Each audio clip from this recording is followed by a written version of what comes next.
Hello there, people of the internet. My name is Udur Jagero, and this is Dialogues with Jagero. I am in the studio with Silas Nyanchuani, the author of many books. You know, he talks with men, for men. Right, Nyanchuani? Yeah, sure. And with the men.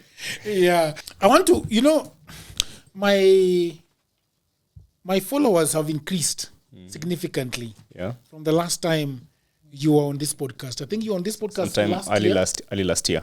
Not early. Was it really early? Yeah. Around June. Around June, that's quite some time back, yeah. So I wanted to read a little bit about how you describe yourself. Before Nairobi women baptized you with fire, Nyanchuani you were a fine and happy lad, mostly enjoying his beer or shots of whiskey and sharing his unsolicited opinion on social media. And then life happened. What happened? Character development. What happened? Story for another day. Yeah. So he's been on flames, firing memos to men, warning them against simping, imparting financial nuggets on the need to prepare for retirement, and most importantly, advises them never to wrestle in the streets to retain a woman who has made the street her home. You know, you're a graduate of Columbia University, graduate of journalism, and you have a BA in literature and communication from the University of Nairobi. Yeah. You've worked with the East African. You've worked with you've done a collection, breakfast breakup, and other stories, Sexercised, Man About Town, my favorite, Memos To Men 1 and Memos To Men 2. And Memos To Men 3 coming. Lakini si uliambia unatoka kwa hii scene. No, the last, like, it's a farewell to because I still have like another 100 memos to go, yeah. How has this been? Has this sold well like the first one? Yeah, they've sold quite well, still selling, and I think they'll remain relevant for quite some time. Yeah, of course. Yeah. This is this is an evergreen content. Yeah. Seven times a man meets himself. What does that mean? It is the cover. 7 times a man means. Is it like a Carter's 9 lives sort of? No, like most men just go about their lives without thinking about so much. That's why they're always caught by surprise when they're divorced, when there's a death in the family, when their wife insults them, or when their wife cheats on them. You know, most men lack that self-awareness, that spatial awareness of knowing what's going on about the environment. They just salarymen. They just want to go to work, come back home, go to work, come back home, and they don't have like a plan. So until then, those like 7 things happen. Now you have to sit down with yourself and start to think what the hell just happened. When you lose a good job, you cannot provide for your family. When you lose a family member, and now you have to take responsibility for the funeral and all that. When you get divorce actually shocks a lot of men because no man marries a woman preparing for divorce. Yeah. And do you think it shocks more men than women? It shocks men, absolutely, because most of the time women walk out. Yeah, and most men are never prepared. Like, you never think like it can happen. Unaniacha aje. You know, and because women, when they're preparing to leave, they just prepare silently, pole, and then one day, she's up and she's left, and you're like, okay, you know. Yeah, and then there's a time when maybe your wife will insult you. Most men are never prepared for that. Because then you look up and your wife will tell you, like, you're not a man. And most men... You're not the guy I married. Don't even know how to process that, you know. And then the worst of it again, when your wife cheats on you, most men are never prepared for that. Yeah. So that's when, like, when it happens, now you have to sit down with yourself and ask yourself, like, what the hell just happened? And lifestyle disease. And a lifestyle disease, of course. As you grow old, my uncle just got diagnosed with prostate cancer. And, you know, it affects about, I think, a third of the men or more in the world. I wonder how we should be careful, and are there things that we can do about? You have to, once you turn. It's probably my biggest fear. From the age of 35, you have to do a PSA test every year. I've not gone for that. test. I've not gone for it. Yeah, you have to do it every year because prostate it grows. The older you grow, the more it grows. And then at some point, if it becomes larger than it's supposed to be, then it becomes cancerous. So prostate cancer is just that it has become big. No, it hasn't become big. Men, or like a significant portion of men, especially African men, black men, are likely to be affected by it at some point in their lives. And the only way now is to keep on checking every year how far your prostate gland has grown. And if they find that it is bigger than normal? When you do it every year, it means you're able to know whether you're stage 1, stage 2, stage 3. Because to most men, by the time maybe you are 55, then you discover stage 4, and then it's too late. Really? Be reversed, yeah. That's what happens. So every man... So the thing is that you should be able to... So it might not be painful even at stage 3. It's just there, latent. Just there, yeah. It's just latent, yeah. But now, at stage 3 now, there'll be signs. You'll start having maybe problems when you're urinating.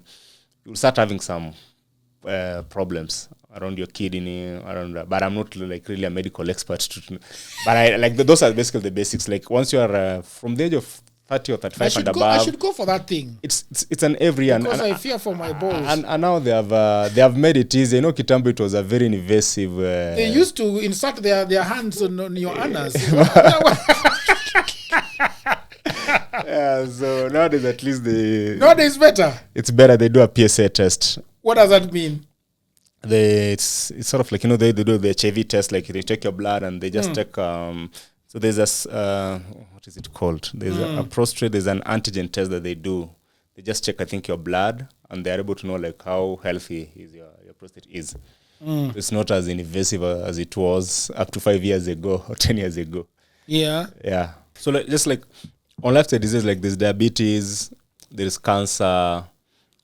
There are so many complications that we get into, especially now that we eat some very bad foods, we don't exercise because of our sedentary lifestyle. So that one happens. One day you wake up and you're diabetic and you have erectile dysfunction. You have like all these problems. So how do you deal with them when they come, you know? As a man. Genie, you're out. Yeah, you're out. Like, so you have to be mentally prepared for such. Yeah.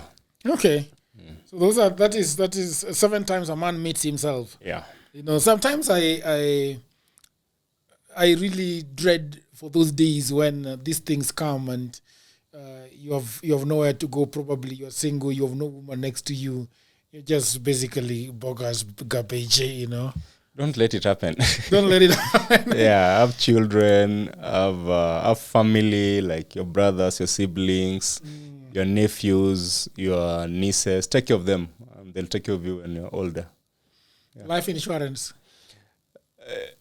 I don't look at it as life insurance, but life is all about, life, you know, is a cycle. You're a child, you become a parent, you become a grandparent, you know how we used to do it, like in the past. Like I used to take care of my grandfather in his, like, you know, now I'm the only one, like I'm among the grandsons who are in the area. So when he's sick, he's old, I'm there.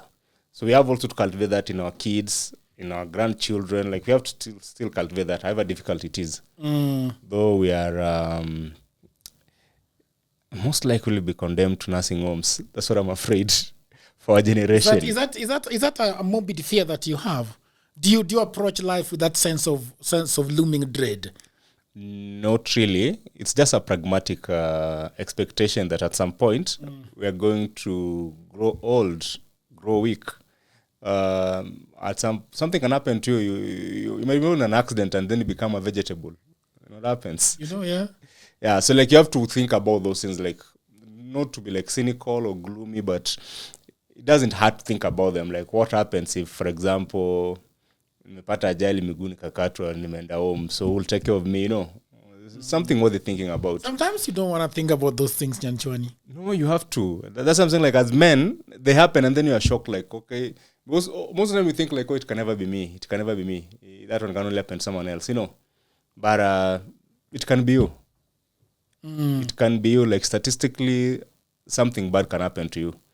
So the idea is just to be mentally prepared so that in the event it happens, like I tell men, your wife will probably cheat on you.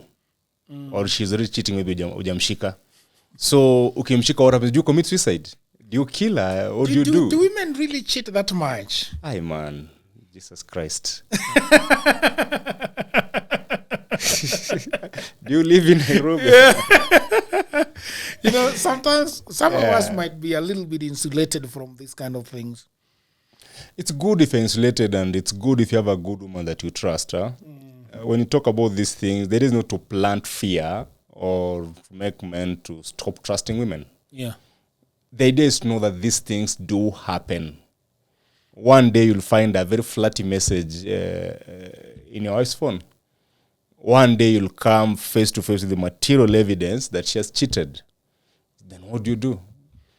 So for men who are not mentally prepared, the people who do stupid things out here, when someone has just blown their wives, they have killed themselves.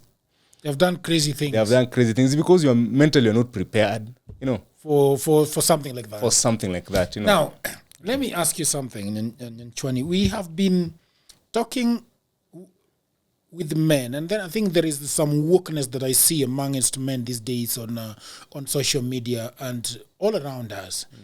We see people like Kibe always constantly talking with and on behalf of men. We see Silas Nyanchuani always talking about that. We see people like Amerix and Andrew Tate and all these other guys. Do you think that there is a change amongst men? Do you think men are learning anything about these issues that people like you are also constantly talking about? Yeah, there's some significant change that has happened in the last 4 or 5 years. Because, you know, like between 2010 and 2020, women really pushed men too hard. Yeah. What do you mean by that? I think 2010 was like the climax of feminism. And it ended up with Me Too. And, you know, men were really pushed so hard. Now from 2018 onwards, now men started fighting back. Because men now in this space, like if we don't fight back, we're going to be run out of town. So that's why you see like the manosphere now started to rise, because women had like valid complaints against men and all that. But everything that happens does not happen outside a context. So men are to step in and ensure that now there's like a fair balance. So what has happened in the last 4 or 5 years, like the Tates, the Americs, the Kibes, they've actually given men new language. They have given men a new way of looking at things. Now, what we cannot agree is like, how are the men now responding with this? How are men dealing with this kind of information that they have? Because some of the things that we're telling men, they didn't know them. Men, for example, didn't quite understand what female nature is. And there's a memo, I don't think it's in this book, it's in the new book where I talk about learning about the female nature is actually a grieving process. By that I mean, most men like idealize women like they're these angels, good people. You know, like the way you look at your mother or your sister, the woman does you dirty and does the unthinkable, and you're like, what? So by the time you come to realize that women are actually human beings, women are just actually, they're just like men, but with different sexual organs and with better PR. You know, so by the time a man learns better PR. Yeah. If we expound on that a little bit. That's like I'm saying, women are just, you know, the way like... Do you think that, are you saying that they're putting themselves for men, men is just black and white. Men are just bad people, violent, evil, and all that. But everything men are capable of, women are just capable as much. Maybe in different ways. They might not be able to be as violent as we are physically, but psychic violence, psychological violence, and all that, they're very good at it. Emotional violence, you know. So when you tell men these things and then they start learn, they're like, you know, they can't believe it. So now we have men who are... when you teach men, you're telling them, hate women, stop sleeping with women, stop marrying. We want you to be strong enough to handle the modern woman. So some men are just rejecting now women. They are now busy insulting women, you know. And some men now, they have taken this information and now they start dealing with women as if women are just machines without brains. And it always backfires. So the way all this thing that you're telling men is for them just to be strong, to have what we call a frame. Once you have a strong frame, it means that you have a purpose in life. You have something you're chasing. You'll know how to handle women better. You'll know how to deal even with your male friends, your colleagues. That's now where the idea of frame comes in. Yeah. The other day I was talking to a friend of mine, and he was telling me that even though women have always, trashed men as deadbeat humans, that, for example, he's giving me his story that I've tried to help my child, but there are so many conditions that are coming with it. Like, do this, or you don't see him. Do this, or do this, and you don't see him. Do this, and you don't see him. And at some point, I just realized, why do I have to do it? Really, should I let her take care of the child, instead of this back and forth of hukutuma pesa last week, so now you can't see the child. You didn't do this, so you can't see the child. You have to be a certain way. You must go with the child to this playground and not the other playground. So why do you say that you'll never blame a man for being a deadbeat? When I was young and stupid, I used to think that if it's a child, just provide. Whether you're separated or not, if it's a child, the role of a man is just to provide. And then life has a way of humbling you as you grow older. When I grew older, then I started realizing that each separation, each divorce is unique in its own way. Yeah. And there are some men who want, for example, to be there for their children, but the baby mama is extremely very toxic. There are men who want to be there for their children, but they can't provide. They are broke. Our economy has been doing very terribly in the last 10 years or so. Yeah. So you're out of job, you have no job. First of all, yourself, you can't even survive, because I have homeless graduates. Like people graduating in the last maybe 10 years ago, and you're homeless because of COVID, because of the bad economy. And, we have reduced fatherhood to just provision. So, and to especially modern women, corporate, working class and all that, to some of them, if a man can't provide, then he can't see the child. Sometimes, you find the woman comes from a family where once you've divorced, they take her back and they cut you off completely because they don't want anything to do with you.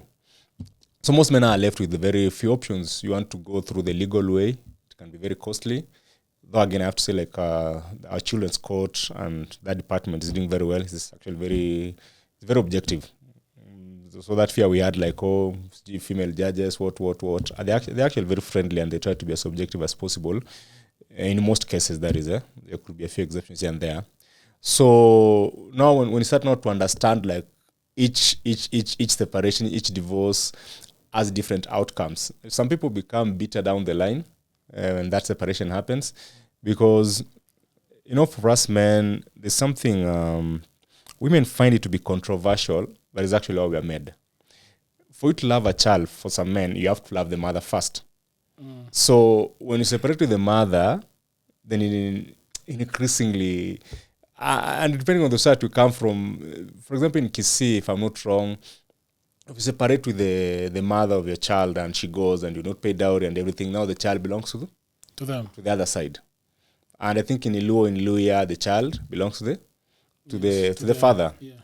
In Meru, I'm told actually a woman, you can have 2 children with a woman, and she'll live with your 2 children and she'll go get married elsewhere. So, all those different cultural contexts, we have to understand on how it works. So before I judge a man as a deadbeat, I'll have to know the full story, because they're actually very toxic baby mamas out here, extremely. And that's why I like what Nick Quach and this guy who normally do skits about baby mama, and I forget his name. It's Nick Quach and the chick Ace Stevens, eh? Yes. There are people, for them that's the reality. If you agree, you have to pick the child on Friday at 6 p.m. and you miss even on a minute, ni kesi. Really? Kama mtoto amechukuliwa tuseme Makini school and you miss paying school fees on for some time because of some reason, ni kesi. I actually saw it on Twitter the other day. This lady was shaming, I don't know, this other guy from Luyaland, and you see the kind of that back and forth. That's what some men have to put up with. And if you're a man and you are raised in an objective background, you don't want to be part of that drama. So that's some men just pull out and say they wish the best for their children. And down the line, they hope that the children get to know the truth. And, children are very curious. They do grow old to seek the truth, and they'll come to know that maybe our mother is the one who was toxic, our father was the one who was toxic. So some men just leave it to fate. Yeah. Yeah, so, but then it's interesting that also men find it very difficult to come out and give their part of the story. Especially in this book, you talk about the WhatsApp, the group. Yeah. The group where women were coming and shaming men. I wonder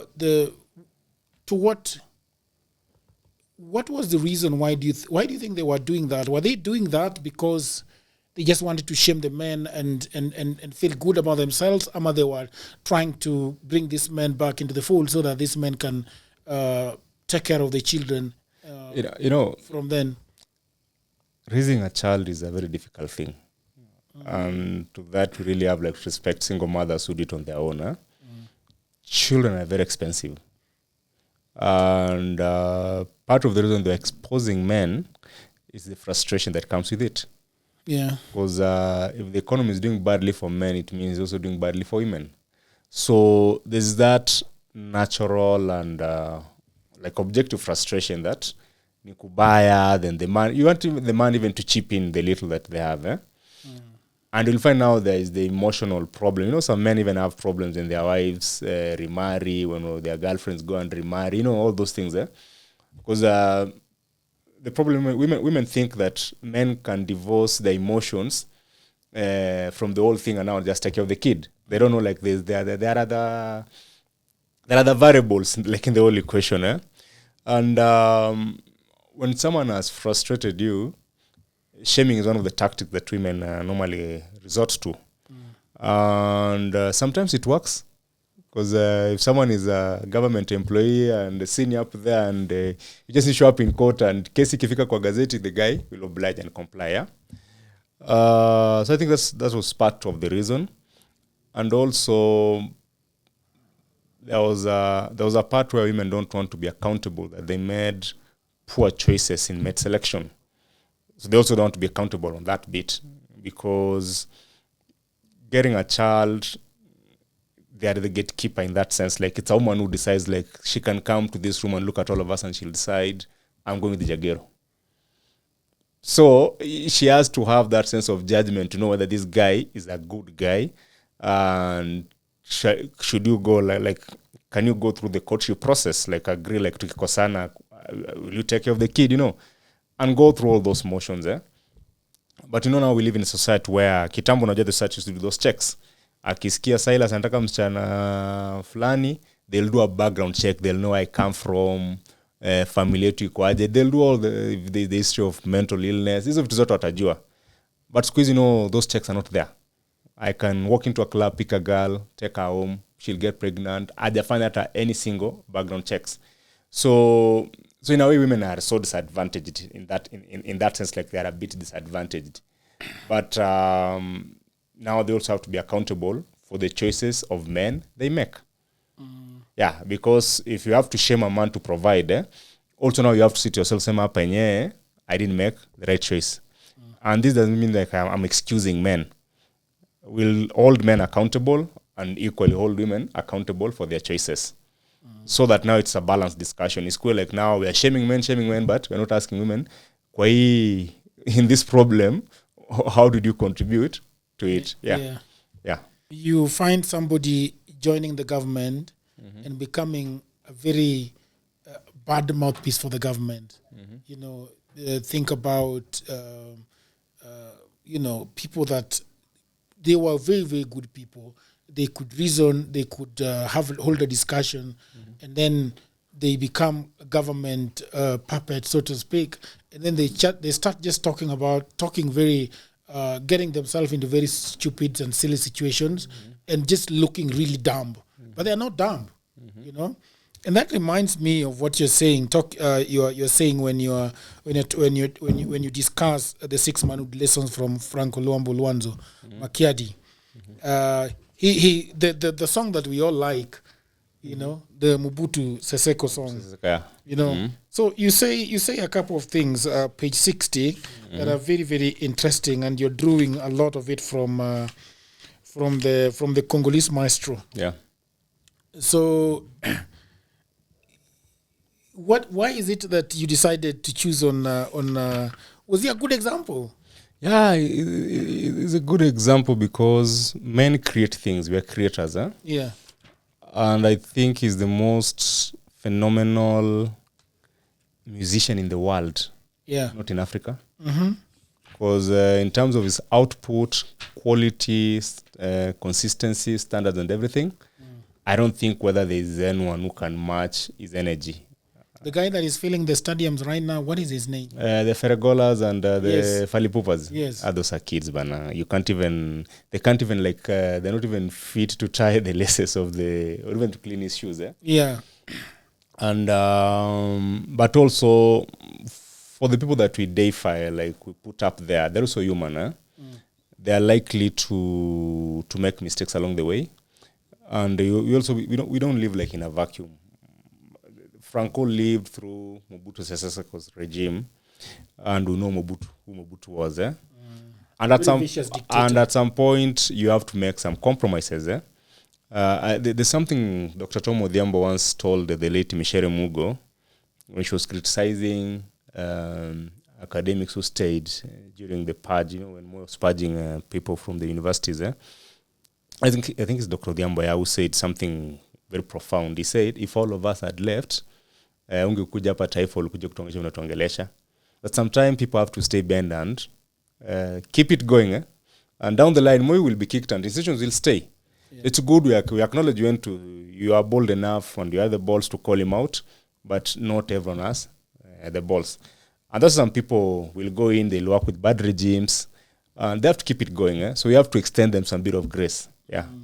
So you talk about leadership, longevity, singular focus. Yeah, all those qualities that he had. Work with the enemy if you have to. And then there's especially that, work with the enemy if you have to. Raila worked with Uhuru in 2018, and it's between 2018 and 2022, it was one of the best period in terms of economic growth that we had. Most people don't know that, but down the line when the history will be written, I think that was one of the best parts of Kenyan history. And that's when Uhuru now became a statesman. The ability to understand that we don't have to fight every day. We don't have to... Sometimes a compromise is necessary. Because Franco and Tablay, they were giants. Kila mmoja alikuwa number one. And they split Kinshasa into two. Kuna party una party. But then they agreed, no, we can actually work together. I always prayed Alikiba can work with Diamond. Falipupa can actually work with Ferre. It's very possible, So that kind of enmity, it's good for business. It keeps things going, but at some point you have to compromise and work together.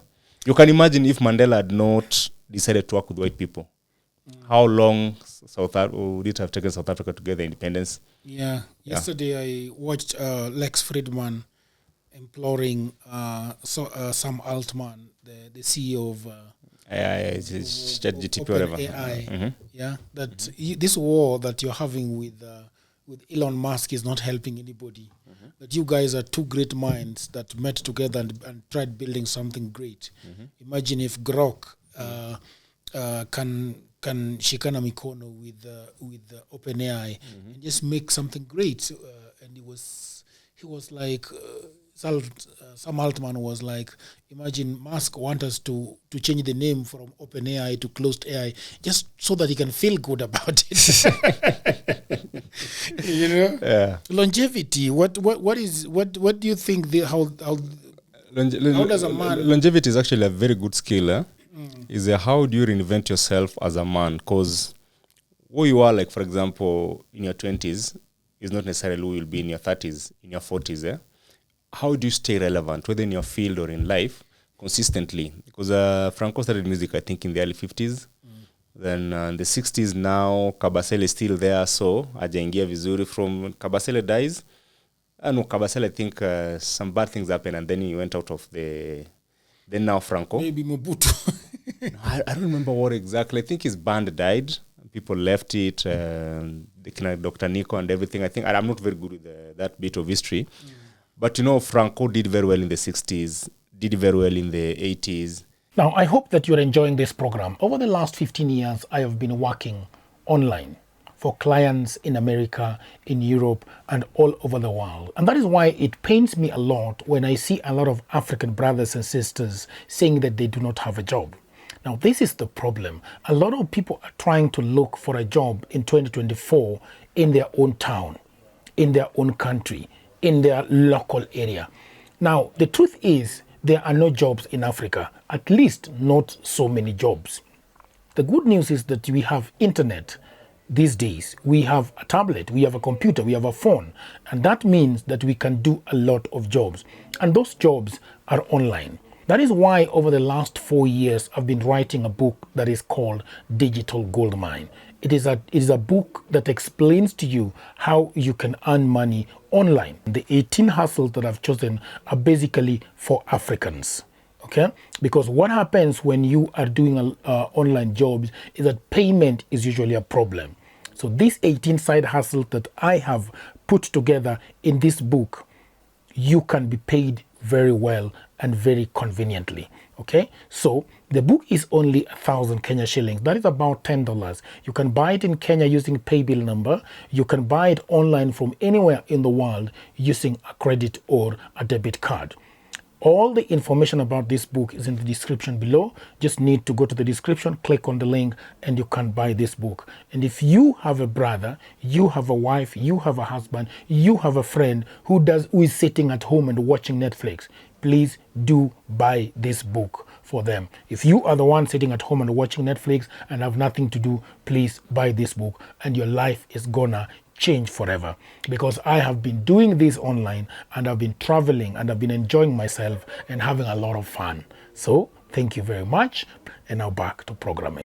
70s and 80s, and this peak period was like between 1975 to I think 1985. Like that is when he gave us like his best.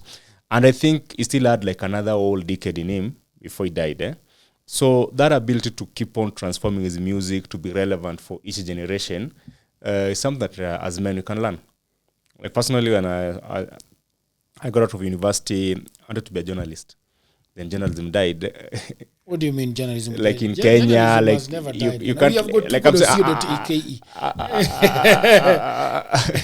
I mean that in terms of like you can't make like a meaningful living as a journalist working for the mainstream Kenyan media, unless maybe you are a boss or something. But as the Kitambo, like just writing for the newspaper used to be paid very well. Yeah, but that one no longer happens. With good reasons, I think. Yeah. Because now we have Ludur Jagero making a living out of DWJ. We have you selling your books without even going to the classic, to the classic, publishers. That's basically what we talk about now. We're having that longevity in you, having that creativity, that resilience to keep on because if I depended only on journalism, when then I also wanted to be a university teacher, but lecturers are not paid in Kenya. Yeah, lecturers like adjuncts are not paid in Kenya. Like you can go almost 3, 4, 5 years before you're paid. So then how do you stay relevant? How do you feed your family, So that's something that you can learn from Franco. And because he was playing his A game, and normally when I sign the books, I always tell guys like stay loyal to your A game. Don't compromise on that. So when you are the best, then it means you can constantly reinvent yourself. Wherever you go, wherever you are. That is very much tied to singular focus. Ama, do you think there is a big difference between longevity and singular focus? I think the singular focus bit is like right now you're doing this podcasts. Yes. You have to do them with a certain singularity. Yeah. Next we'll have another project. Maybe we'll be producing some document. You have to do like each project you are doing. Put all your effort in it. Put all your effort in it. And that's what Franco was very good, because every song was producing or every album, he was constantly assembling the best. Wewe kama kichwa zimemea pembe unataka kutoka uende ufanye vitu zako wewe toka. Unajua there's so much talent in DRC. If you feel like you have the best tenor, you're kicked out. If you feel like you have your guitar play, like you always add alternatives, but his commitment to quality and standards, like that one will never compromise. Yeah, Like he was a proper alpha, of course, with his flaws. Yeah, work with the enemy if you have to. Yeah, that's the example I've given is Mandela working with the white people to get South Africa to be independent. Raila working with Uhuru Kenyatta in now, 2018. Even Kibaki. and now working with Ruto. Yeah, like that. I just saw. Some people see a lot of deceit and shortcoming in working with your enemy. Some people sometimes don't see through what you're trying to achieve. You see, that's what distinguishes a leader from a normal. Because when you read like Long Walk to Freedom, Mandela by 1985 was like tired. We're not going to fight forever. When he moved to that other, I normally call it an Airbnb, not a prison.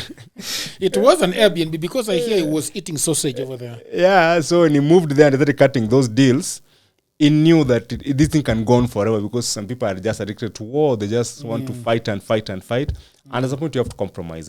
The Swahili people say like mwenye nguvu, unampisha, like sometimes I have to accept like there's someone above me and I can work with them. Shangirai in Zimbabwe, like those compromises are always there. And they help us move forward.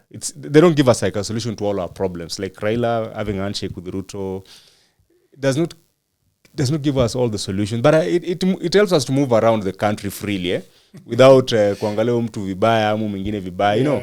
And it means now he has worked with Uhuru, he can work now with Ruto. I think that is I don't see that as a form of weakness. I see it as a pragmatic choice because of the way our nation is built. Reinventing yourself every now and again. He reinvents himself for himself, but also because he's the leader. He's a national leader and he's also a low leader. And their politics is set up, if you are very stubborn, you can actually be neglected. The roads zitaacha kujengwa. Hospitali zitaacha kujengwa. So if you compromise and then barabara inajengwa, you know, up to the 2008 handshake, you know how low Nyanza was. And you can compare how low Nyanza is right now.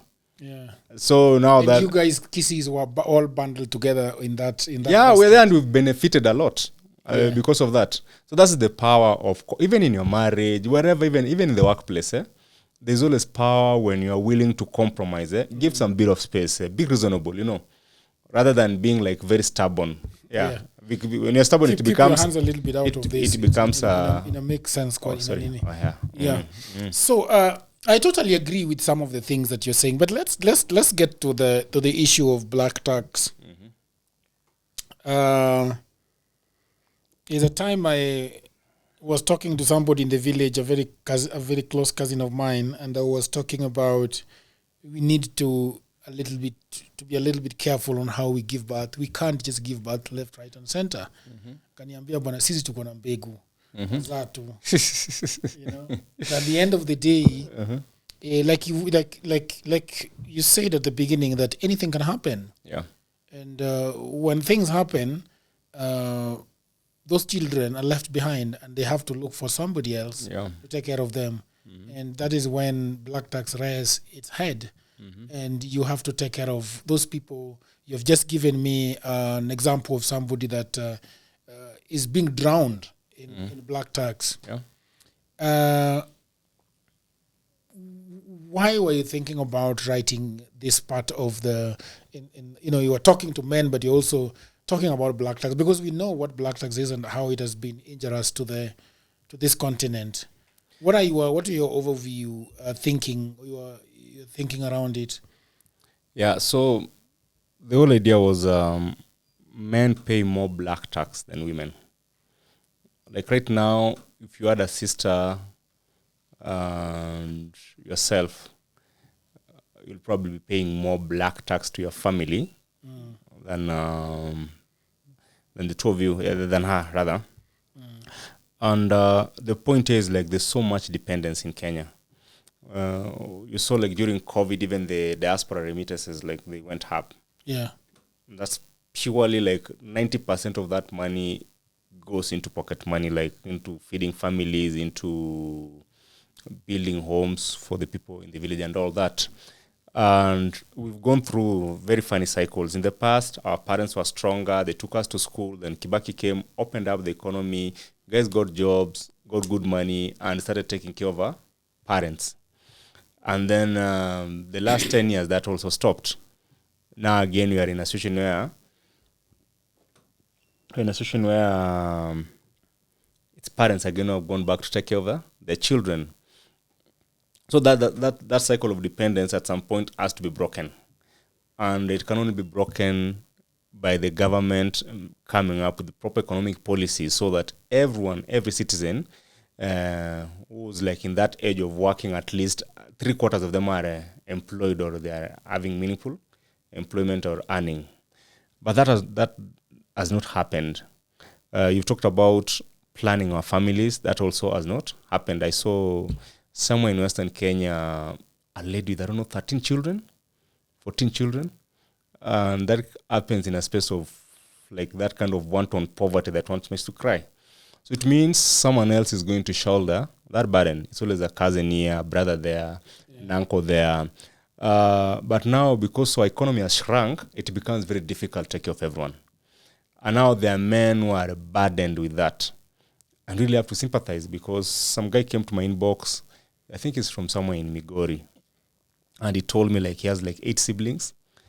And the parents are very poor. He's the firstborn. He's a teacher or a policeman. Of those main civil service jobs. It was asking me like maybe to help him on how to go about it. And he had even gotten into gambling to see if he can keep up with the responsibilities. Honestly, men care a lot about their families. So when I was thinking, I was like, men now have to start thinking outside the box. You've taken someone to college and you cannot afford, it's okay for them to defer even a semester for you to collect yourself. Because some people even want, like, they go into depression because they cannot do it. And also talking about it, because as a man you also have to put yourself first. Because these people are helping, it's good to help, but down the line, it's not uncommon kuuliza mimi nilikuambia unisaidie. You know, that guy like Santa Punda ni mateke. So the idea was like, how do you strike a balance where you can help your people, but also don't deny yourself too much? Yeah. Because if you come from Western Kenya, Luo, Kisii, Luya, you'll feel like there's a firstborn who really sacrificed for some families. Na saizi kila mtu amemlenga tu ako kivyake.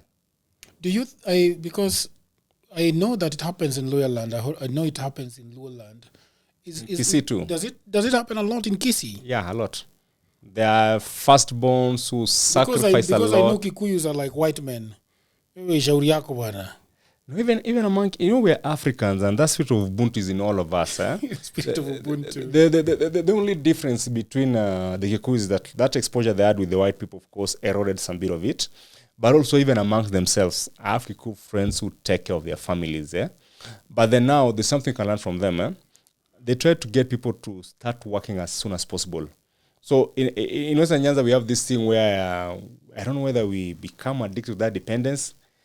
It means that if, for example, if I'm 25 and my brother is like 18, vile anaingia college anafaa kwanza job ama shajua vile anajisort ka business, egg business, uza hii upate pesa yako. Uza hii pata, like we need to teach our children to be that enterprising. So you give them the wings to fly, but also get them a jobs. Like so for example, I think in the memo I advise, if you have like your brothers, for example, waingie polisi bana. I had a friend who tried to bribe waingie polisi, then I think he tried maybe once or twice akashindwa, tukamwambia ndio umpige tizi ukimbie. And he went home, he practiced for like I think a month. When they came to recruit, he was number 1. But sometimes you always think like, oh, you have to use, like you have to bribe. We don't do things the right way. So now it will be hard for them to deny you as number 1. Yeah, it's impossible. Like that now, that merit was Nana was employed directly, and then he had tried I think once or twice before. The whole idea is that if you are in a situation where that you have so many dependents, you have to think ahead on how fast you can get them to start earning. Ndio msaidiane. So some people want like kama your sister amekuja college, so you have to send them pocket money. You have to pay for their rent and everything. So you don't even want to teach them like vile anaweza pata hostel ya shule kwa cheaper kidogo, vile anaweza kuwa na ujanja. Like when you're in college, for me, like after high school, I never depended on anyone by day. I came to the University of Nairobi where I started writing for the Standard, hapo kampo tushajua vile unafanyia kama mtu kasaini. And hizo vitu zilikuwa tushajua, So So you don't have to call like ukifinyika kabisa ndo unaweza piga mwambie wenyewe ni kubaya, unaona. But now we have raised children who can't think on their feet very fast. So that's what we try to encourage, like, okay, it's good, it's unfortunate uko na so many dependents, but teach them how to fish as soon as possible. Get them into those jobs like police, udaktari, like these jobs that they can easily be absorbed into the government, so that as early as possible now they can lessen the burden of dependence on you. Because if you're a man and you spend your first 10 years supporting people, you'll get to 40, you don't have any, hauna nguvu, zimeisha nini, you know. And even now, you'll even lose your wife, because if your wife comes in a party, you are focusing more on your family than the family you're making together. Yes, unasema atakuacha and she's justified. Because also unajua naye couple anajaribu kutetea watoto wake, you get them up kama uko na nguvu, because as men nguvu zetu zoisha. So she wants like your best years, you're providing for your family, but also providing for your. So some men even forget about their first family, like here watoto wake, because they're being manipulated by their parents, by their siblings. So the whole idea is just to know that don't be controlled, don't be manipulated by your family. Yeah. Something very interesting that you say in page 74, to older men who want younger women, why it never works. It works. A tool is having a young woman, it works. Well, if you have a trolley money, if you have a trolley money, then you can break the rules. Yes. Yeah. I'm always there's actually a formula. I don't know who came up with it. That if you're a man, you shouldn't have a wife who's like the age difference maximum inafaa kuwa like around 7. Yeah. And beyond then now ushaingia territory mbaya sana. Unless maybe you're 60 and maybe she's 50. But if says like if you're 40 and you're marrying a 25-year-old, you're setting up for failure. Yeah. Technically, unless like you're really like rich for it to be an exception. And as explained there, it's both for pragmatic and also for biological reasons. Because a 25-year-old has not experienced dunia, and now you're going to have like almost a father-daughter relationship. Yeah. Atakuwa na utoto yake that you want to minimize or control.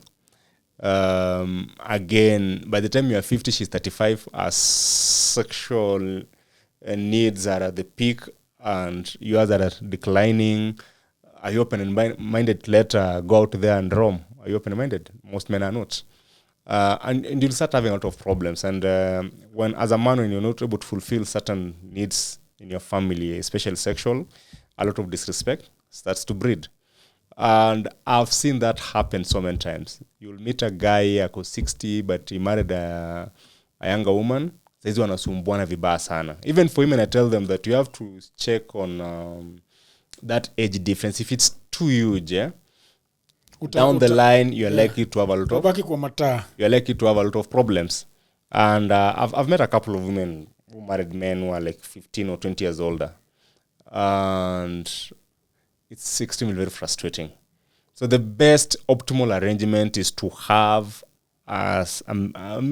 age difference between 5 ikienda sana 7. After that now I think I know for men tunapenda kujipiga kifua, for men we don't age, for men we don't do what. But you know reality does not mimic fantasy. Yeah, like there's the fantasy we have in our head. Like for men, I don't know, we age, I don't know like why women age like milk. I always differ with men on that. If you have money, you could be lucky, but money can only take you so far in a relationship. And then another problem I've had with this this space we've been here, masculinity, is the advice you give men. Sometimes it tends to make men to be like robots, whereby you think like now you can dictate life. Like there are no other contexts that exist, that women don't know how to perceive or interpret life in their own way. They feel like now because maybe you are going to be rich, uko na frame, uko na kila kitu, you can talk to another woman you want and get them and take them to home. It doesn't work that way, you know. So that's why now you have to be the self-awareness we're talking about. If you are self-aware, you'll know, okay, she's young, it's good, it's going to last for a while, but after that, you're going to start having some bit of problems. Because if she's 25 atafika 30, now she'll become a full woman who's able to see things differently for herself. And maybe she was broke when she married you, but sasa ashafika penye anaona hata pesa yako imsaidii. Anasema I'd rather even live in my own 2-bedroom house in Utawala with my freedom than living in this mansion that you've built. Kama tuko hizi jidona deal nazo, you know. So that's why it told men to be self-aware and ensure that the age difference is not that much. Ama you marry ukijua unaenda kukufa so that you die early, umacha kienjoy hiyo mali yako. I don't understand why you say that. Why do men have feelings lately? Do you think that men have feelings lately? Yeah, men have a lot of feelings. They have been taught well. No, men were told that you shouldn't cry. You can only cry in the bathroom huko kitambo. And then after wokeness, we have realized that we can cry in a coffee shop, and everybody's gonna laugh and say, "Oh." Yeah, there is that bit of sensitivity depending on how we've been brought up. Yeah, and I usually blame it on the boarding schools, because boarding schools are not very good places to cultivate strong men, you know, because you are going to mix with people from different cultures. I'm very big on culture. Like if you are born Luo, you have to be raised within the Luo culture first. Like you have to embrace your culture and then embrace the national culture. If you're Kisii, like whatever culture you come from, So what that happens that we tend to get displaced. Because now we tend to have like a uniform culture that does not work. For some culture, women are so strong. If you're Kikuyu, for example, Kisii, our women are very strong. So if you're not strong as a man, you're going to have a lot of problems. Yeah, and some cultures, like I think the Luos, you guys tend to be a bit democratic. You don't have like that kind of kupigana sana, like it's almost lateral. Yeah. So I think that upbringing, especially being raised in the in towns, for example, Kenya really urbanized very fast in the last couple of years, in the couple of decades. So hiyo kulelewa kwa town, being raised by single parents and all that really affects how men turn out. And the feelings I was talking about specifically is how men react to women, for example, when they are being dumped, or in their marriages when their wives start to misbehave. Most men don't know how to. That's why you're seeing men doing some very crazy stuff, being violent, kujianika Facebook, stories of utoto, you know, that kind of stuff. Like you feel like nataka tu wachape, you know, so that they can behave. But I know where those feelings are coming from. Most men don't understand the language of rejection, because we are constantly being rejected by women. And most men don't understand that women are highly, very selective. It's an evolutionary imperative on their side, like they just can't sleep with everyone. So when a woman rejects you, you take it very personal. Where a rational man will know, kama umekataa, I'll go for the next. So mwingine akikataliwa, unapata sijui amechukua shoka, ameenda amegonga msichana, you know. That's the kind of thing that you want to get rid of. You want like for men to understand the female nature and how it works. How does the female nature work? Like for example, something I think last time we talked about hypergamy. A woman will gravitate more towards someone who has resources. It's natural, because if she's going to give birth for you, then she wants the child to be safe, the child to go to the best schools. So that's a natural expectation. So maybe you are being rejected because una pesa. Women are also very selective in terms of the looks, because it's women who carry they carry our genes forward. So she has to get some intelligence from some man, apart some strength from another dude, apart those they have to mix they have to have like that dual mating strategy, like apart genes huyu, apart pesa huyu, you know, they are constantly gaming life, and it's for the better. They're constantly gaming life. Yeah, they are constantly gaming life, and once as a man you start to understand that, then you'll also know how to game your stuff. Because sometimes you think like, oh, maybe I'm not tall, maybe mademu atanikata. That's immaterial, you know. Because some of the men I know have game in town, but they are short men. So once you start to understand what makes women tick, Because women, they make their decisions like, once you start to understand how their brain works, I'll take one stress now, kabisa. Now take one feelings, by the way. Like, I approach a girl in a club and an initial attitude, I don't take it personal. Nachana, because I go to the next step, I can be lucky there. You know, because for them, they have to say no, and for a man, you have to keep on knocking, you know. Yeah. So that's how... A woman, she has to say no. She has to say no to more men. Yeah. To more men, because, as I said, they have to be very selective with whom they sleep. They just can't sleep with everyone. They have to... It's women who decide what genes to propagate. You know, and that's why normally say like almost 10% or there's a certain percentage of men who are voted out of the dating pool and the mating pool for good, like unanume wataishi na wataiza. So wow, genes out zisha. So it's women who get to decide. They're called incels, by the way. Punished. They are called what? The so-called incels. Yeah. Like by the time the society had like 100 people, 10 men among those were incels. Like women could never sleep with them under any circumstances. Hawana pesa, hawana looks, hawana tabia. You know, it's a combination of so many things. Sometimes you approach a woman alafu unaangalia tu labda hata hujaoga, unanuka vibaya nini, and she has to pull away, you know. Yeah. So that's what tell men, like, kusikue na feelings. Because feelings by that are a sign of weaknesses. It's like a terrible weakness. Once you start knowing, like, there are so many women out there. Kama amesema no, you move on to the next. You up your game, you improve. You go to the gym, you learn to tell a good joke, you know. you develop those soft skills. Kazi ngumu, bro. Apana si kazi ngumu. Kazi ngumu sana. Yeah, just learning to tell a good joke is not that very difficult. Because most men actually don't have that natural charm. Yeah. And most men are second impressions. Like, I mean, there are men, if they're in a room, chicks just naturally gravitate towards them. And there are men, a chick has to interact with you for a little bit longer to start seeing, to get the layers. The answer corner, like, actually, this guy is actually a good guy. You know what I mean? So no men don't understand. You have to know, like, me, I'm a charmer. Like, I can walk into a room and the girls will go gaga, like, for me, you know. And after that, mimi chill tu kwa corner. After some time, kuna kadem tu katakuja na nitakapiga Kiswahili yangu. So the only thing you need is just to get a listening ear for like a minute or two, so you to create that impression. So that's what I tell me, like, kusikue na feelings. They're just unnecessary. Because also women also, they want to be desired. They want to be loved. And there aren't enough men doing that. So all you need is just confidence. And that one solves a lot of problems for you. Mr. Matheka said that old women can be very nice to be around. Old women. But wewe unasema young man, go slow on those older women. In terms of romantic relationships, I'm completely opposed to young men going after older women. Why? Older women deserve love. From older men. Really? Yeah, because... But older men are tired. Well... They can't.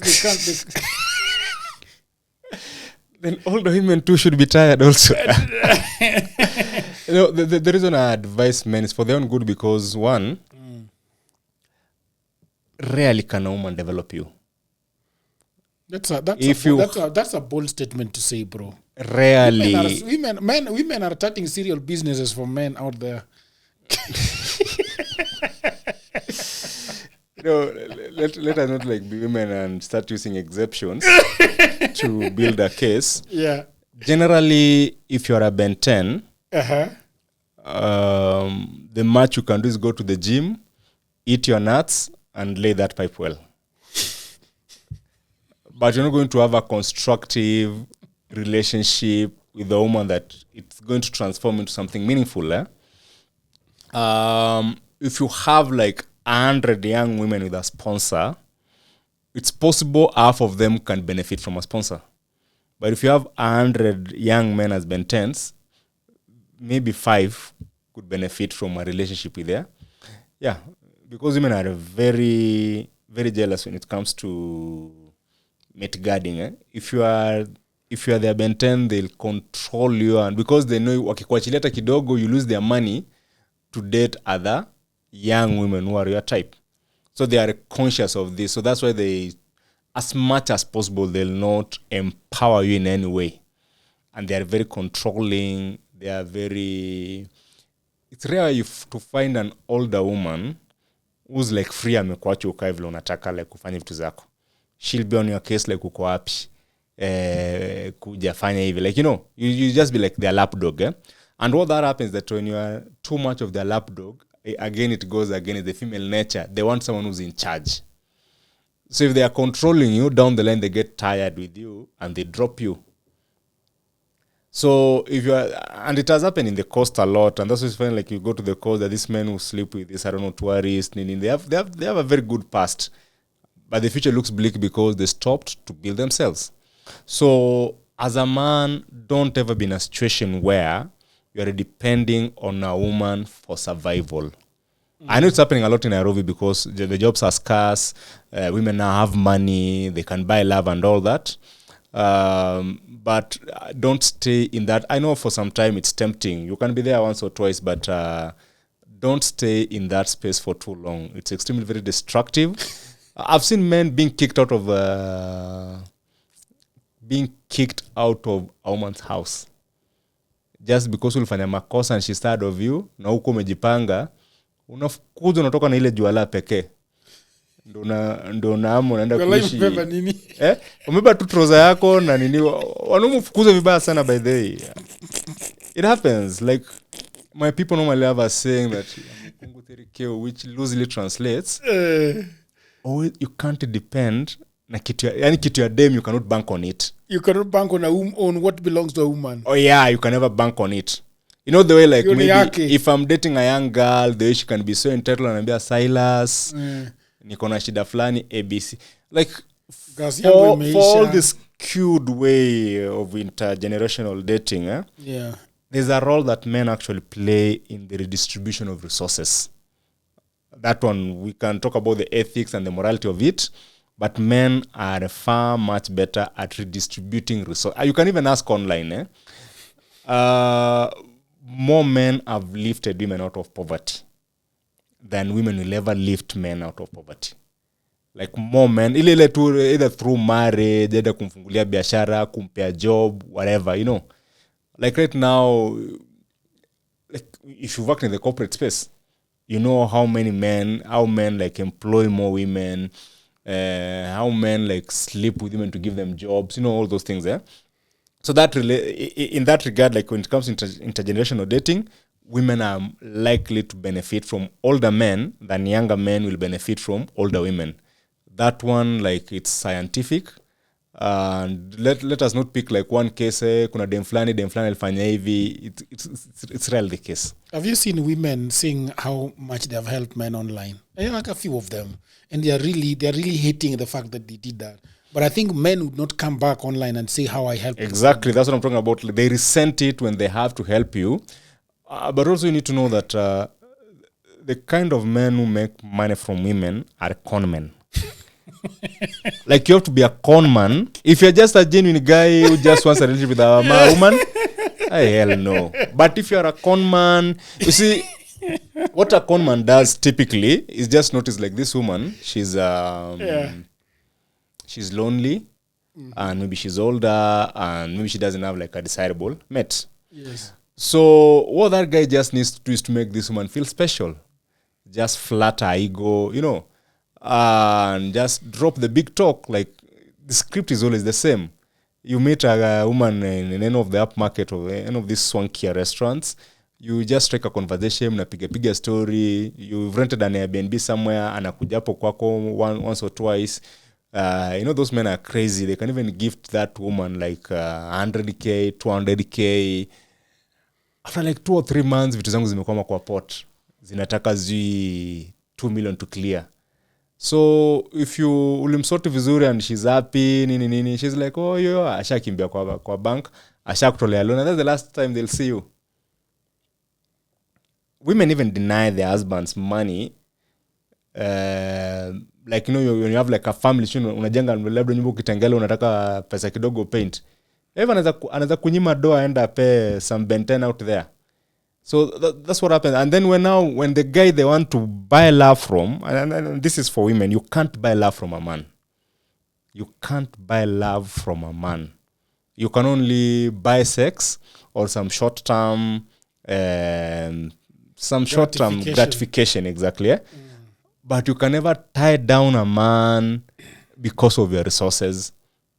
You'll either resent that man down the line, or that man will do you proper dirty, like ile mbaya kabisa. Now you'll run online to scream, and we'll be like, yeah, you have to be accountable for your choices. And we laugh at you, by the way. We'll laugh at you. We'll come looking for sympathy, and nobody has sympathy anymore. We'll laugh at you. So that's why I always tell men, like, don't. Old women. That space of older women with money, it's not a safe space for a it's not a long game. Just for small time fun, hivi kidogo. Okay, that's like I'm not in any way like a moralist kukuambia usifanye, but if it's just that's like your plan A and I don't know, plan B, then the future looks bleak. Because once a woman is done with you, she just discards you. No mercy. I've told you the number of men who have been kicked out of rich women's homes. Najuala. Yeah, wengi sana. Like if they are to come out and confess, watu uchujwa usiku. I've seen it even, I used to live in an estate in Maradaima. I saw it happen a couple of times. Ndo nakuja kwamba he was a kept man. Hapo unajua vile masoja kila mtu anakuanga anajua kitu labda ndio ujui. He was a kept man, and when things didn't work out, unachujwa tu peke yako. So as a man, you should invest more time building yourself. Yeah.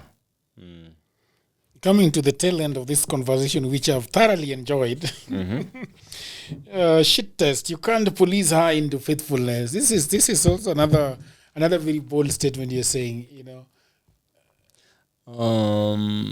I thought women were more faithful than men. No, both men and women cheat, and women cheat more than men. But now this thing that you guys are talking about in 2024 about women cheating more than men, we have always known that men are always gallivanting out there, cheating. I mean, it's a question of numbers. So we have very few men at the top who cheat. The few men at the top, they cheat more than every other man. Yes. But women have a bigger latitude to cheat than men because they are selective, or they are selected. In the sense that as a man, we do the approaching, right? They're the gatekeepers of sex. And as I said earlier, they can't just say yes to every man. So you'll find like the example I normally give, like if you go to a city like Kitengela, for example, you'll find like if you have like 1,000 sexually active women there, they are being controlled by a very tiny minority of men, maybe 50 or so. So the men at the top, they have as many men as possible. Now, because every woman wants to sleep with the men at the top, then we end up having this impression that every man cheats because every girl wants the guy at the top, and the guy the guy, like the alphas, whether you are rich by looks or whatever merit they use. So you have a guy who sleeps like with 10 women before another guy can sleep with one man. So that guy, because every woman tends to have slept with them, they create that impression that all men cheat. But I can vouch for men, like up to 80% of the men, under normal circumstances, they're just faithful, or they don't have the resources to... Because cheating is also very expensive. Like a normal date, like the most basic dating. I mean, we talked about this last time when you were here. Cheating is and most men don't have the resources, and sometimes not even worth it. So that's why most men, they just choose to stay. However, it's not like women cheat more than men, but if women wanted to cheat more than men, they can, because for them the threshold is a bit low. Like, for example, there's no economic incentive, and there's no like economic investment, not incentive. Yes. Like for us, as long as it's available, everything is catered for. Unless maybe she's the one now who's buying love. But under normal circumstances, it's as a man, we lazima utafute room, buy hizo drinks, and you know how life is expensive. Those KFC. So the men who have the That resources, tend to have more women at their disposal. But the same men cheat on those women more, so they end up creating that impression that most men are cheaters. So that's where there's that discrepancy of that flow of information hapo ndio inalitanga shida. But most men are either very faithful or they don't even have a girlfriend because they can't afford or women can't pick on them. Most men, like if take like the richest company in Kenya and line up like the top like earning men, they are like top 100. Believe you me, half of them are like incels. By incels, I mean like they can't get laid without kusaidiwa either with their money, some other intervention, alcohol or something. Like they just can't walk to a woman wamkatie from mpaka wafike kwa kitanda. I'm very certain about that.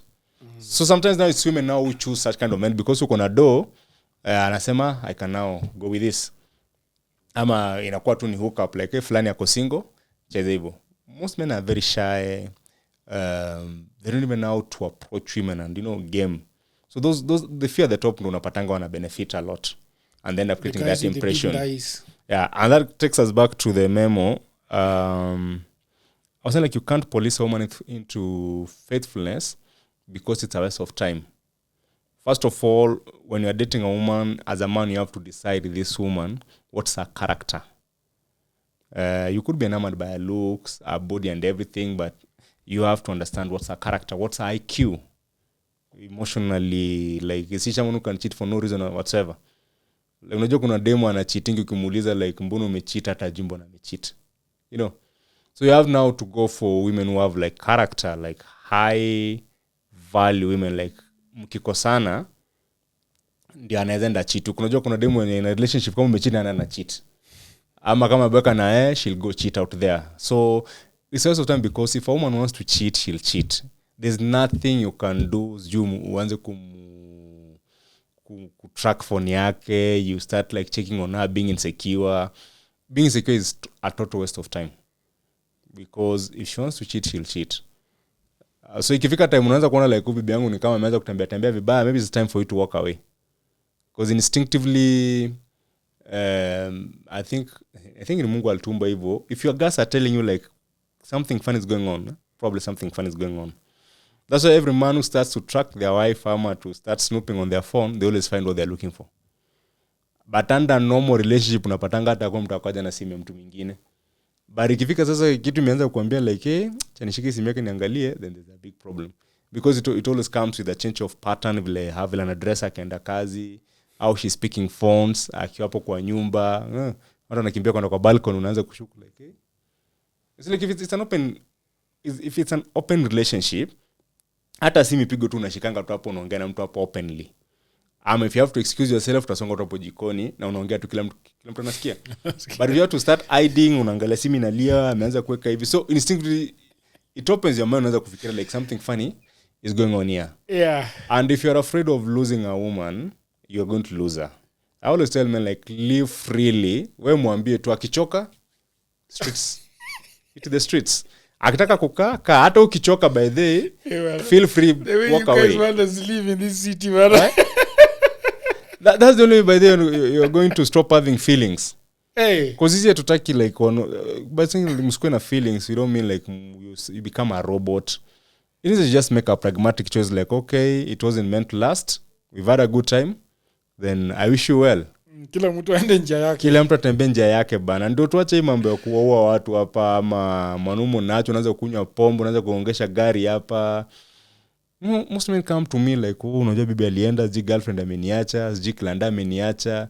And the man is depressed. And I'm like, it's okay, let that be for a night or two. But tomorrow now, just let it go because nothing is meant to last forever. If you had a good time, then all good. Focus on the next. It has been really wonderful having you. I really, really enjoyed this conversation that I had with you. Mm-hmm. 50 Memos to Men, 7 Times a Man Meets Himself by Silas Nyanchuani. Where do we get this book? They can get it directly from me, but much more preferably they can get it from Nuria bookstore.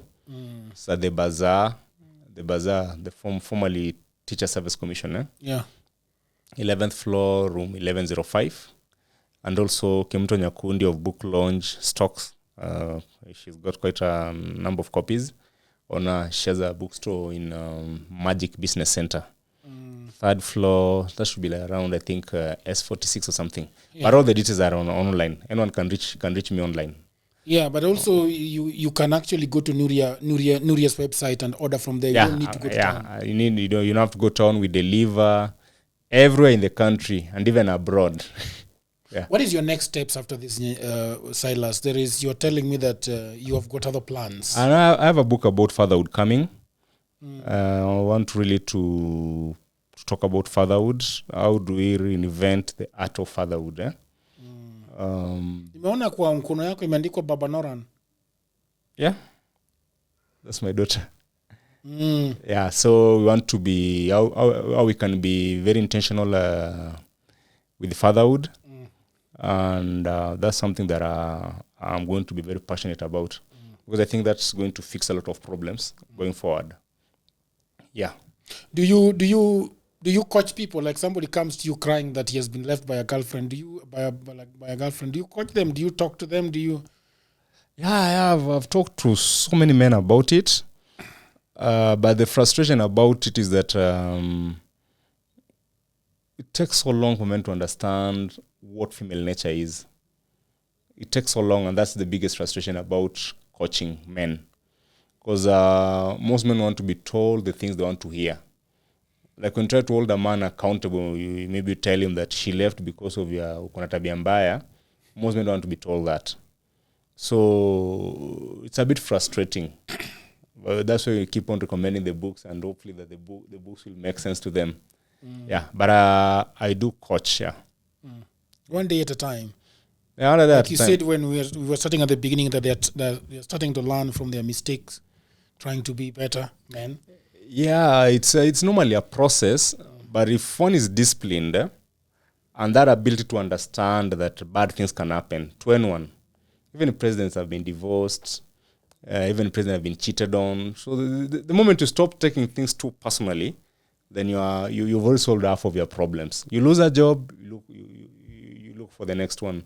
You lose a business deal, you go out there and get another one. You lose a woman, you get another one. So that when you have that kind of mindset, now your life becomes easier. Yeah, because that you can lose today and get tomorrow. Because most people tend to get stuck in one space. Like you've lost your job, unataka tu kulia hapo like ule chara alinifanyia vibaya, ule sijui nini, like for long. Hapana lia. You are allowed actually to feel bad about stuff grieve for some days, but on to the next because life is so short, man. The life expectancy of an African man is like 60. Man, it's so short, man. So like Udgul Chagero can only live for the next 25 years. It could go longer than that, man. Yeah, but the average life. Kuna utamu yake after that. Kuna utamu yake. No, depending vile umejipanga kuna utamu bana. If you've built your nice retirement home, I've seen your watch. I think you shared a couple of photos in your You build your nice library there. You have your wine cellar, your whiskey, whatever. You can enjoy your sunset tears bana peacefully bana. Exactly. Yeah. And go for your balls to be checked every year. Get your balls checked every year. All right. Thank you very much, people of the internet. I hope you loved this episode. It has been amazing talking to Silas Nyanchuani. He has got a book called Memos To Men. These are 50 Memos To Men, Volume 2. You can buy them at Nuria Bookshop or just order them online simply. Even if you just Google 50 Memos To Men, Nuria will come. There are so many bookshops that come when you do that. So I hope you subscribe to the channel, hit on that notification bell, and leave a comment. Look for Silas Nyanchuani. He's got a very big group of women following him online. You might get one from there. Still another episode. Bye for now. Very good.